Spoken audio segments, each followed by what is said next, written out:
would talk about leadership, I believe this is my own personal feeling, sir, that I think life and business, those of us who manage people, life and business, there's a blurring line. We carry the same personality in both places. At times we confuse.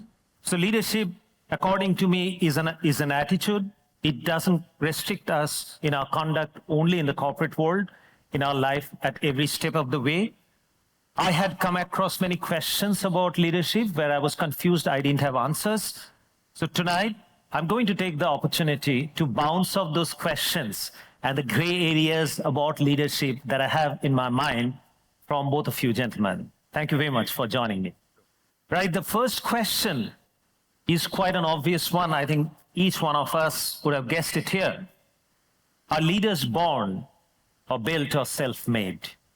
Mr. Das. The point actually that you had made, which is about attitude, being an attitude even being more and a more important skill. And ultimately the role of the leader is to create trust in the organization. And trust is based on people feeling in the organization that they are being treated fairly. Fairness. Fairness, trust. And yes. So what do I mean by attitude, and how does that inculcated? That was your question. Is it innate? Is it conditioning? And so the attitudes such as determination, integrity, these are attitudes. And in my case, I learned this at the age of 4. Without realizing it. My name used to be Ashok Kumar, but my grandmother suspected that my mother had given me that name because she thought my mother was secretly in love with a Bollywood actor named Ashok Kumar. And some of you people in this audience might know that Ashok Kumar in the 1940s was a combination of Amitabh Bachchan and Shah Rukh Khan. Sir, I must compliment you. You look no less handsome than Ashok Kumar at this age also. You aged gracefully. So my grandmother suspected this, and so this was not right. My name, so she took me to her guru. She placed me at his feet and she said to the guru, Guruji enu na deoji. And the guru, seeing me at his feet, came up with a good answer. He said, why don't we call him Gurcharan Das? So at the age of 3.5, I'm instantly transformed from the Prince of Happiness, Ashok Kumar, to the humble servant of the feet of the Guru. And when I grew up, I asked the Guru, why did you give me that name? And he says, son, it's a good thing to be reminded about humility. By the way, humility is one of those qualities, attitudes.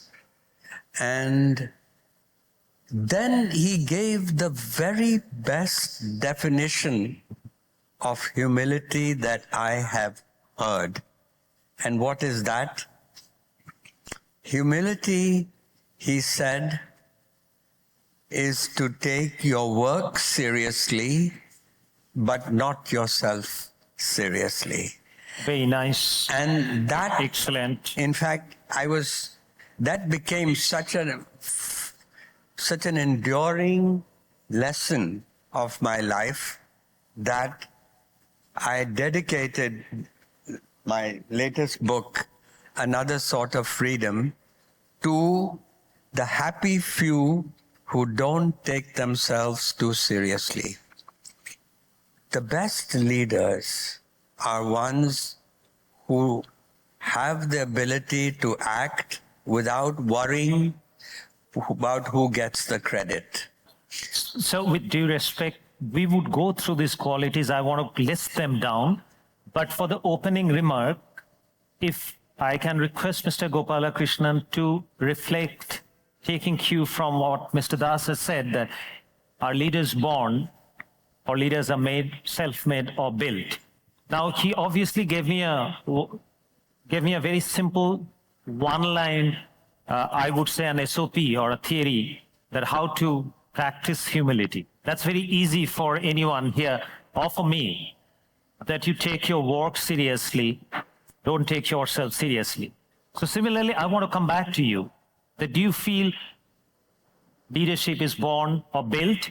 I would also like you to sort of take reference from a brilliant piece of concept that I heard you speaking, which is truthiness and mathiness. Truthiness, Paul Romer, mathiness from a comedian. So could you please elucidate us, educate us on this aspect of leadership? The short answer to your question is leaders are self-made. Leaders are self-made. Yeah, they're not born. I have had the privilege of working for a Ratan Tata and also working for an Ashok Ganguly or even seen Prakash Tandon. And they are completely different if you have to sit down and write about their leadership style. But I think I'm certain they were self-made. My definition of leader is rather practical and simple. A leader is a person who can reflect and act. Reflect because he creates spaces in his mind to think about what he has done. Act because the situation requires his intervention. That's it. Excellent. I would like to, you said that leaders are made, self-made, but I think one of the brilliant practices, again, a learning for me, is that what you practice from the HR perspective in Tata Group, where very succinctly, very nicely you said that you need to find out good people, retain the better one, and advance the best ones.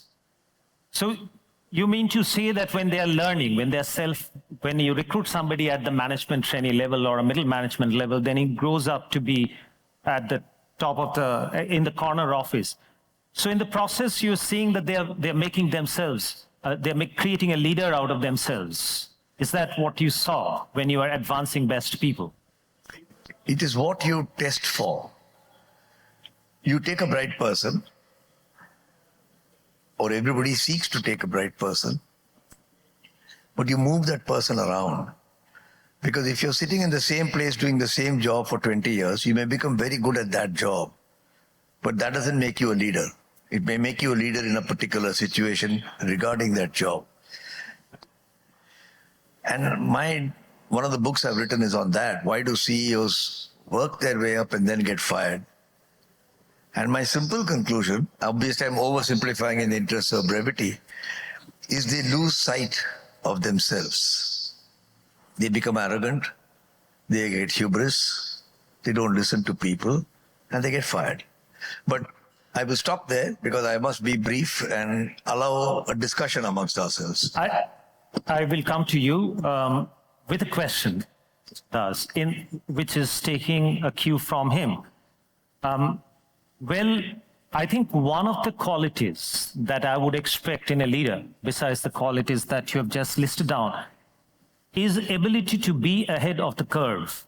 You know, it's like the cricket captain has there's a catch which is there at the short leg, and then you put a fielder there.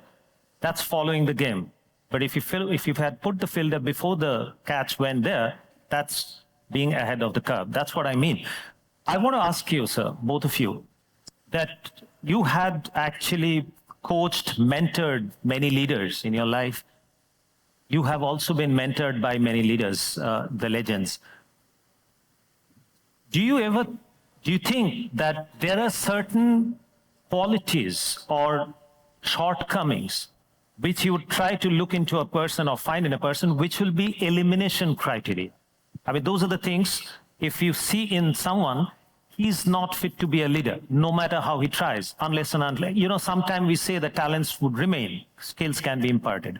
So have you come across a set of qualities which would be some kind of an untouchable qualities? That person would never grow up to be a leader. And at the very early stage, do you really look for a few aspects, qualities, edges, which make you think that this gentleman or this lady has the promise to grow up to be the leader if nurtured well and the person is working on themselves. You've asked an interesting question, and I come from a company, Procter and Gamble, where it is only promotion from within, meaning that if somebody leaves the company, you can't just advertise the job in the paper or try and fill the job from the outside through a headhunting firm. You have to promote from within.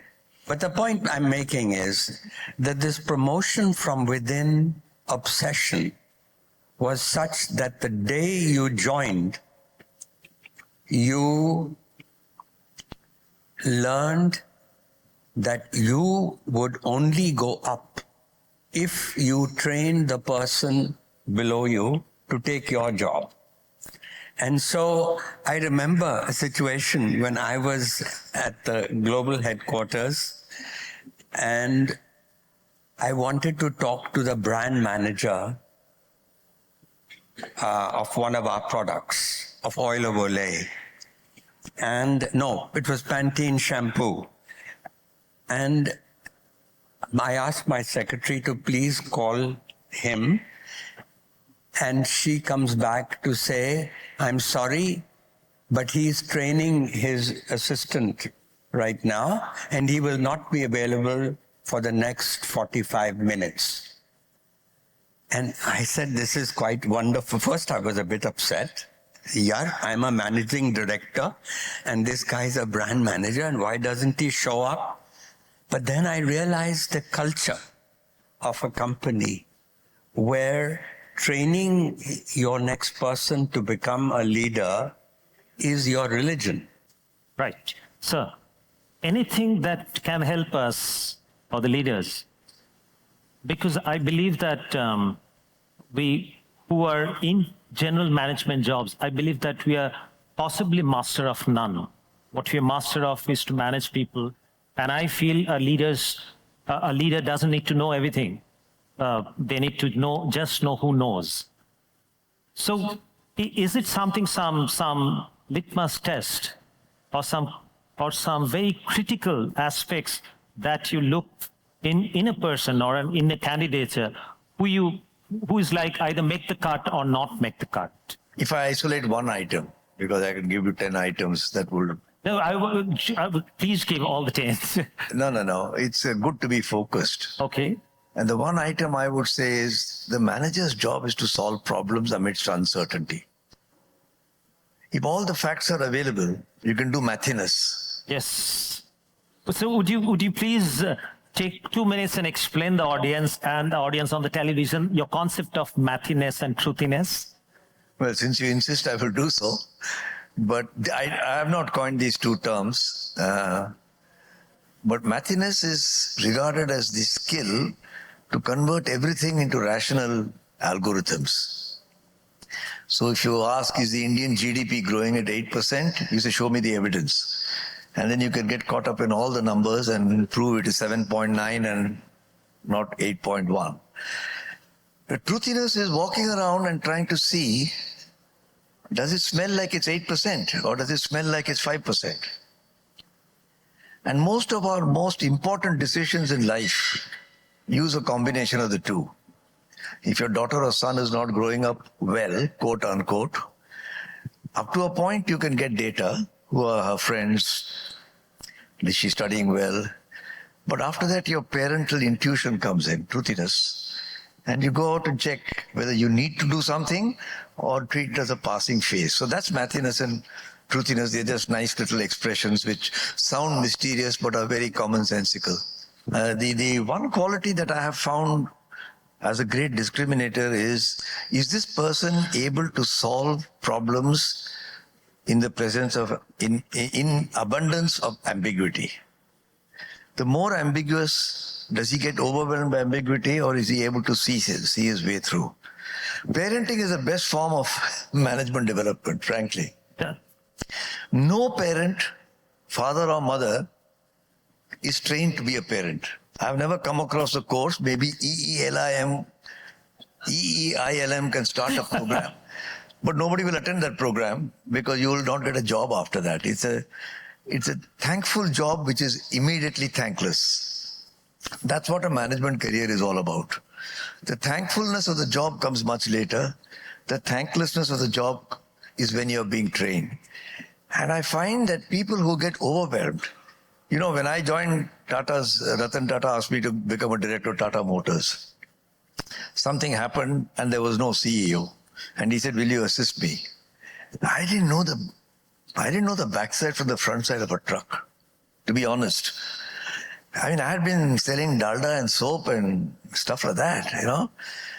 But I said, there's no way I'm going to ever know more about the foundry or the production line compared to this guy who spent 20 years there.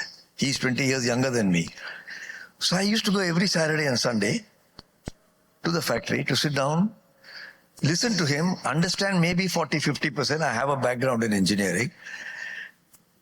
And then take decisions or bring back things where I wanted to consult Ratan Tata. That is a skill that's required. When I was sent for the first time from being an area manager in the south to being a regional manager in the north, I had never visited Punjab. For me, it was a foreign country. I'm going back to the 60s, 70s, huh? And everybody looked different to me. But I'm sure my bosses were wondering whether I'm a fellow who could operate only in the comfort of the South or could I learn to operate there. So that is the skill I would look for. Right. So I would like to bounce off my hypothesis on it. I mean, there are many things that I observe in a person when I think that whether they are fit to be groomed into a leader or should be invested in or not. But two of the things are red alerts for me. So one is very fundamentally time management. If I see anyone who's unable to manage their own time, I would tend to think I would not really invest in that person. And that is very apparent in anybody in their conduct. The second, what I look at in a person, that their reactions to mistakes or reactions to when you identify or when you point out their mistakes. So how, because, you know, again, if you take it from Mr. Myra or what I believe that we are eternal learner and we learn more from our mistakes. So these two are red alert for me when in a person, when I see that person is very protective about the mistake and the person is failing to manage time. So your take on this? Well, this is again coming back to the fundamentals we began with, the question of attitude. How does a person operate in a situation of adversity? You know, it's Gopal, it's ironic that we still have not learned how to recruit people. You know, we typically, the candidate comes, he's top of the class in IIM Calcutta, and the questions that we ask the person are about facts. Does he know this? Does he know this? Does he know this? Of course he knows those things. I mean, but business ultimately is a matter of common sense. And as he said, it's about uncertainty. And what one is looking for is that sense of a person's attitude. And in the interview, we'll never ask anything to learn about how the person solves the problem. And so I would say, since you'll have students, MBA students here and in the audience, I mean in your television audience, this is a message to both companies on how to recruit and also to MBA students and also to the faculty of MBAs. Teach them. It's not easy, by the way, to teach attitude. Attitudes are formed very early, but there are enough studies to show. But there are, more importantly, there are ways to uncover attitude. Thank you, sir. I would just like to go again, with your permission, I'll come back to my topic. Mr. Gurcharan Das has emphasized on that importance of identifying a right candidate during recruitment, be it management training, be it somebody you're recruiting for as a CEO. But if the hypothesis that I said, if those two are really my elimination criteria, time management. So one is time management. What is the second one? The second one, how one reacts to mistakes. Okay. Can I comment on that? Yes, but I can't judge. Till date, I haven't been able to judge these two red alerts while interviewing. They surface as I start working with them. So if you agree whether these two are real red alerts or not, and do you have any guidance on whether during recruitment, he said recruitment is very important. Teaching, I agree. Teaching, you can teach these two. But while recruitment, you really cannot filter these two bad qualities out. So I disagree. That there are techniques now psychologists have found to uncover these specific attitudes of people, how they work, etc. And I really feel that both businesses, companies, as well as your business schools haven't got it. I agree. The psychometric tests are there. But I was referring to more like if you're recruiting a senior manager or a future CEO. So if these two are red alerts for you, and is there a way that you can figure out? Firstly, with due respect to your view, I don't consider those red lines. I would like to be corrected. And it's worthwhile for you to think as to why you have got that idea. It is not right or wrong. Many things in management are like that. It is neither right nor wrong. You know, and when I see my sons and daughters-in-law growing up and raising their children, I have this idea of an ideal father or ideal mother, always calm, always diagnosing the issue. But they're all different, even my own children. And that's true of managers as well. I can, without mentioning names, tell you people who have been hopeless at managing time, who have done brilliantly well. Even not managing time well. Even though they don't manage time well. Anil Ambani used to make a statement once that I have lost weight because an analyst asked me, if you can't manage your own weight, how will you manage Reliance Industries? Well, it's good that he lost weight. I have no problem with that.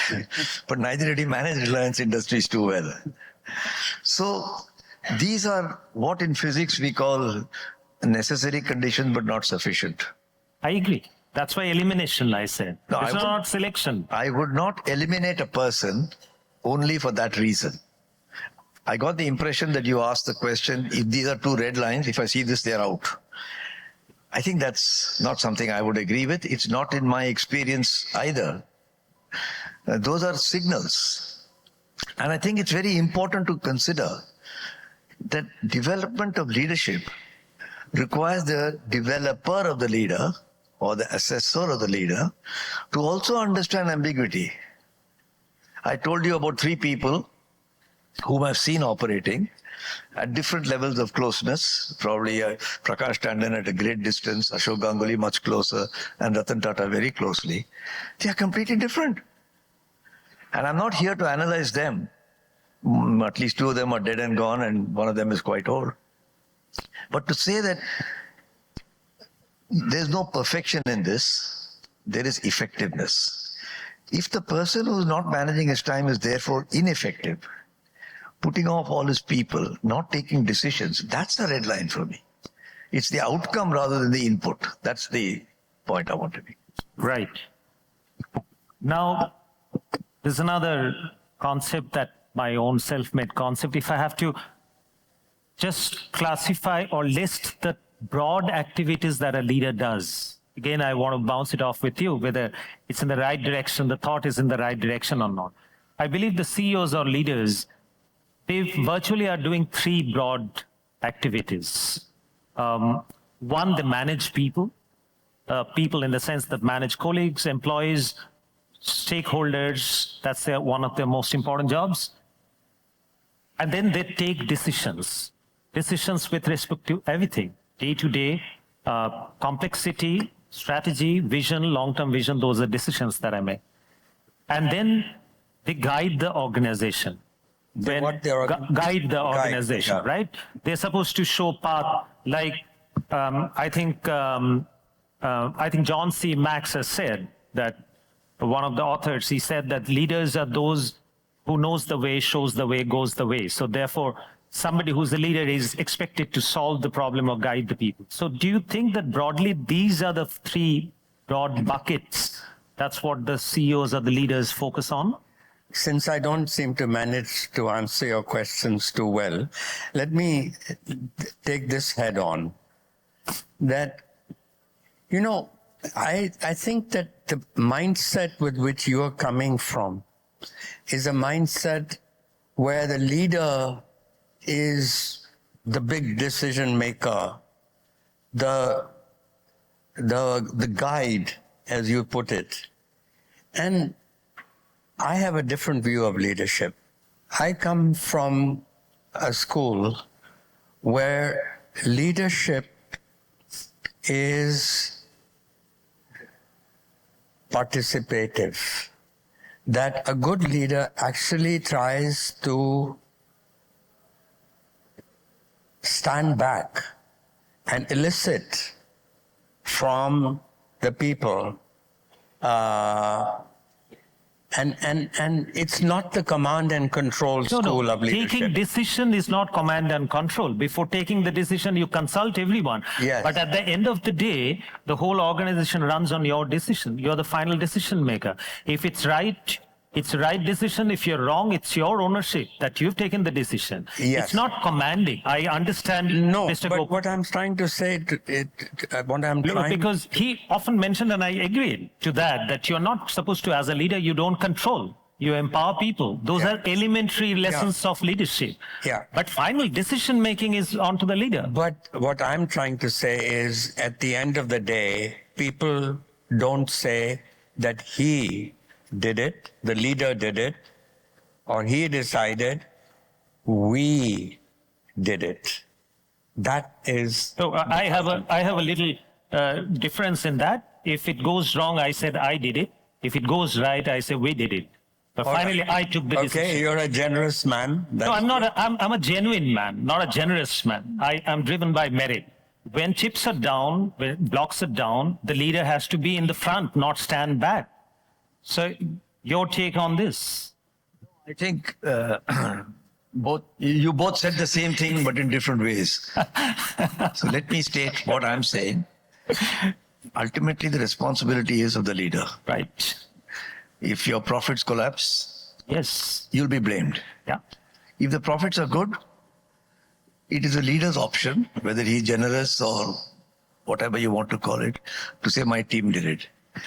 I just want to move into the topic of leadership in the Indian context. But before that, I have a generic question to both of you, gentlemen, that, you know, in corporate leadership, the dynasty or the family passing on to the baton to the next generation and the leadership thus getting passed on. What is your take on that? I have heard you saying, Mr. Gopalakrishnan, in the context of Toys R Us and Lego, and you have also mentioned that public at large will be a little sympathetic when the same family, next generation takes up the baton. So what's your general take on it? Do you think that it is meritocracy is being compromised at times? Even a listed company, when you pass on the leadership to the next generation? Yes.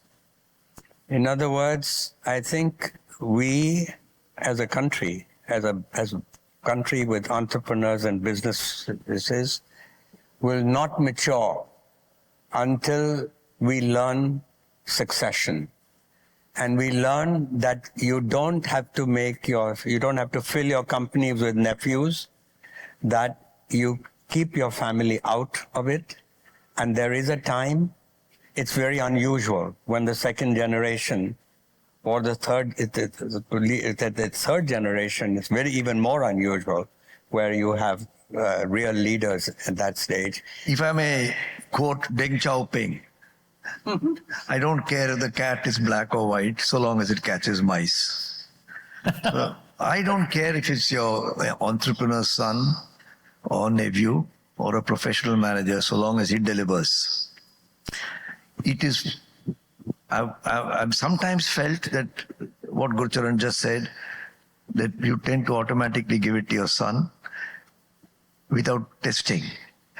If you see even Dhirubhai Ambani do well by putting Mukesh, it does look he's done well. But because he's a son, you can't deny it to him. But had he chosen the wrong son, we don't know what would have happened. I can give you the example of Harsh Mariwala, who consciously decided that the best person should get that job, and he has put Shaugato Gupta there, and not his own son, against a lot of turmoil, as he has himself mentioned, in his family. So I believe this is an infructuous debate. The right debate to have is that the era of the PEM is coming, Professional Entrepreneurial Manager. Professionals have to be entrepreneurial, entrepreneurs have to be professional. And if I look at Chandrasekhar today running Tata's, he's a good example of a professional manager. He doesn't have the surname, but he's highly entrepreneurial. He has taken Tata into what Jamshedji Tata did in 1900, going into steel and hydropower, into electronics, into iPhone. Most of your iPhones here are probably made in a Tata factory, or some of you will have such an iPhone. And you can have, therefore, the future manager. Since we are talking to young students also here, the future manager will be a PEM. And whether he's born to the founder or not will not make a difference. If he's not a P and an E, then he won't be the leader that you require. Another learning for me. Thank you very much, sir. I have been signaled that we are running out of time, so I would skip the India bit of it because the other two topics are far more relevant and I'm far more confused about them, and they're very close to our practical day-to-day working. One is women in leadership. Have we done enough? I mean, even if you still say that senior management positions in the top companies, listed companies in India, women's participation is about 18%. I don't see that it's increasing at a rate it should have. Is there a way that we could course correct on that? Because even McKinsey has said that by utilizing women workforce itself and in the leadership position as well, India's GDP can get a fillip by about 600 to 700 billion dollars, which is almost about 20% of 30% of our GDP, 20% of our GDP. So, if that be the case, that is there something that we need to do? We are missing out in that context. Well, the tragedy is even bigger because you're talking about leadership and corporate leadership, but women's participation in the labor. 37% compared to East Asia, 66%. Even that's very small. I mean, that is a shocking statistic, and every economist has been trying to figure out, tearing his hair and her hair, as to why. Why is this? Now girls are getting as good an education as boys. And why are women not joining the workforce and so on? So I'm putting your question in a national context where this is a very serious issue.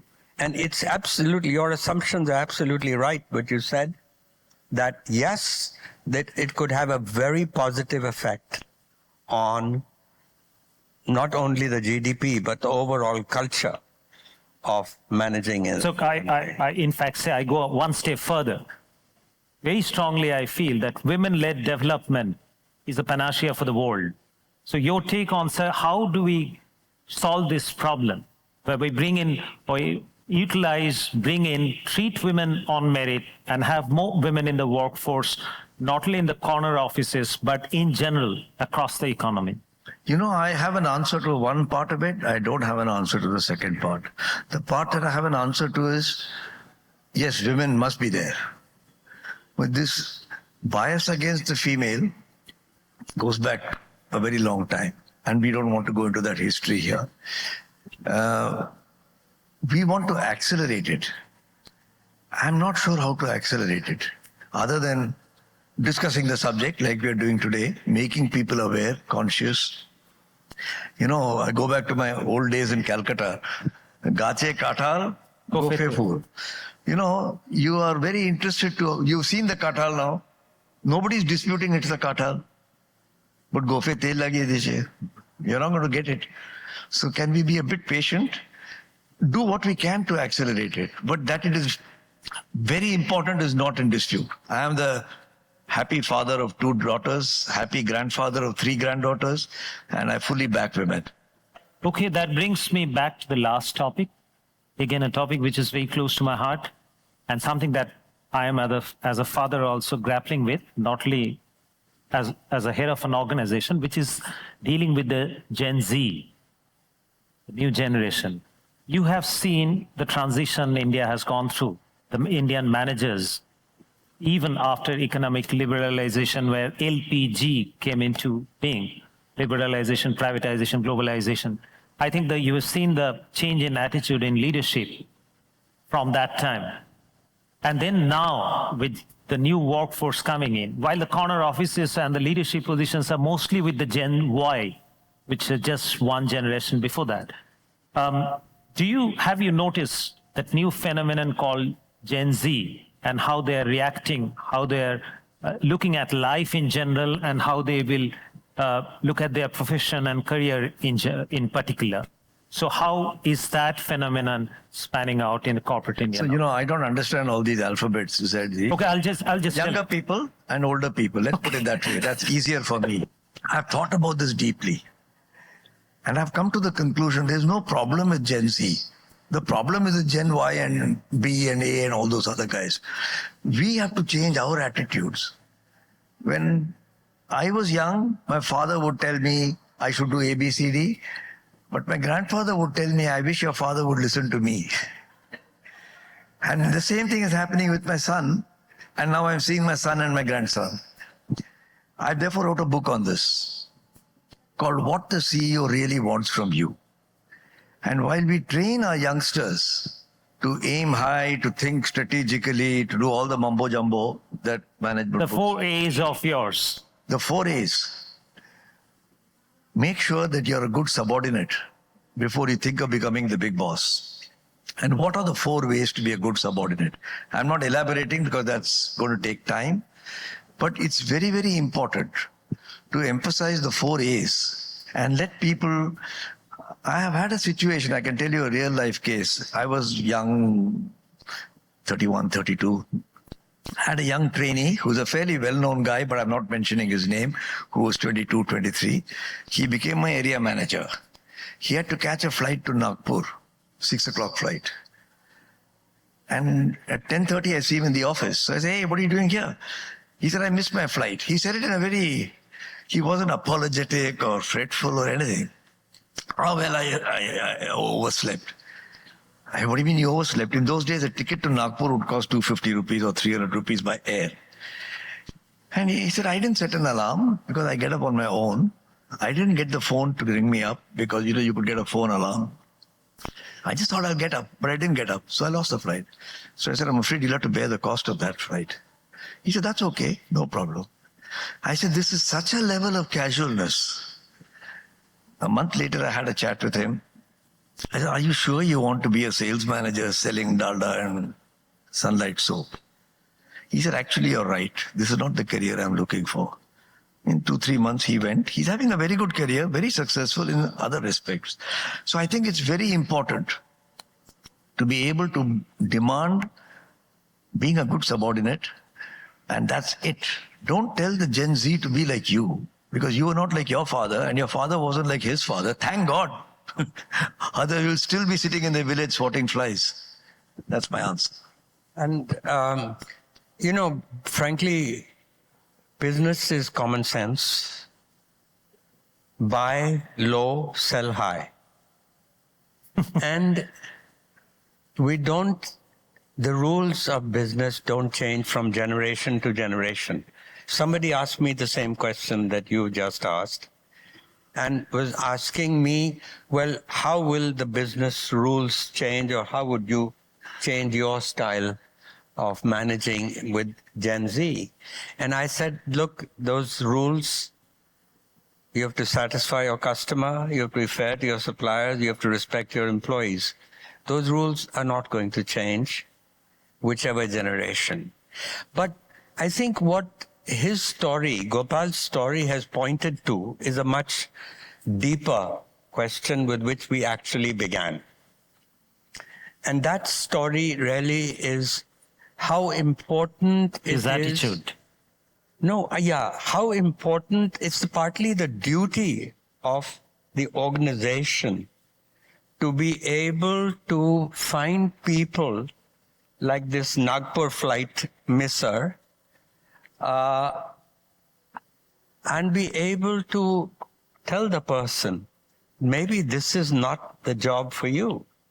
Because half the time while I was working, I was feeling that maybe this is not the job for me. And eventually I quit and became, at 50, I quit and became a writer. And so what I'm trying to say is, it comes back to the fact that we all have to make a living, but we also want to make a life.